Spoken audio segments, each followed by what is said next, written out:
नमस्कार, आप देख रहे हैं द एंगल। मैं हूं आपके साथ दीपाली माथुर। प्रदेश की 3 विधानसभा सीटों पर उपचुनाव के बाद अब राजनीतिक दलों का पूरा फोकस उदयपुर की वल्लभनगर सीट पर जीत हासिल करने पर है। कांग्रेस विधायक गजेंद्र सिंह शक्तावत के कोरोना संक्रमण से निधन के बाद ये सीट खाली हुई है। पहले माना जा रहा था कि चुनाव आयोग चारों सीटों पर एक साथ ही उपचुनाव करवा सकता है, लेकिन अब अगले 2 महीने में इस सीट पर उपचुनाव होने सत्ताधारी पार्टी कांग्रेस जहां वल्लभनगर सीट को जीतकर सुजानगढ़ और सहाड़ा सीट पर मिली जीत के क्रम को बरकरार रखना चाहेगी, वहीं भाजपा की कोशिश होगी कि वो अपनी पिछली गलतियों से सबक लेते हुए कोई बड़ा उलटफेर कर सके।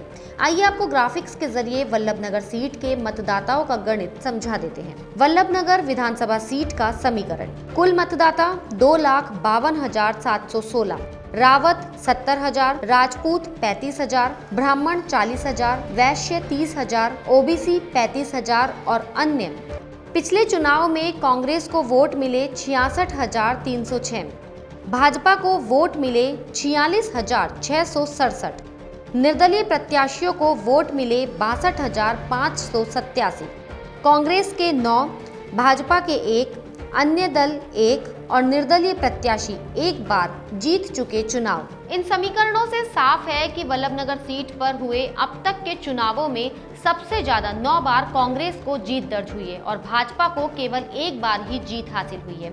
ऐसे में भाजपा के पास इस सीट पर खोने के लिए कुछ भी नहीं है, लेकिन कांग्रेस यदि ये चुनाव हारती है तो कांग्रेस के हाथ से अपनी परंपरागत सीट निकल जाएगी। वहीं 2018 के विधानसभा चुनाव में भाजपा से बागी हुए रणदीप सिंह भिंडर ने भाजपा के वोट काटने का काम किया, जिसका खामियाजा पार्टी को हार के रूप में चुकाना पड़ा।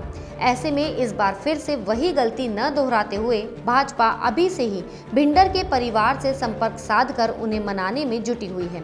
हालांकि कुछ समय पहले भिंडर की पूर्व मुख्यमंत्री वसुंधरा राजे के साथ मुलाकात की एक फोटो भी वायरल हुई थी। ऐसे में इस संभावना से भी इनकार नहीं किया जा सकता कि भिंडर अगर भाजपा में वापसी करते भी हैं तो वे राजे को मजबूत करने का ही काम करेंगे। ऐसे में वसुंधरा राजे के दरकिनार करने में जुटा विरोधी खेमा बिल्कुल ये नहीं चाहेगा कि राजे फिर से मजबूत हो, फिर चाहे उन्हें वल्लभनगर सीट हारनी ही क्यों न पड़े। उधर दिवंगत विधायक गजेंद्र सिंह शक्तावत पायलट खेमे से थे। ऐसे में इस सीट पर जीत दिलाने का पूरा दारोमदार पायलट खेमे पर ही होगा। हालांकि गजेंद्र सिंह शक्तावत की पत्नी पहले ही साफ कर चुकी है कि पार्टी इस सीट से चाहे किसी को भी टिकट दे, लेकिन वे सीएम गहलोत के साथ हैं। अब देखना होगा कि कांग्रेस जिस तरह से सुजानगढ़ और सहाड़ा में जीत हासिल कर चुकी है, वो ही जीत वल्लभनगर सीट पर दोहरा पाती है या नहीं।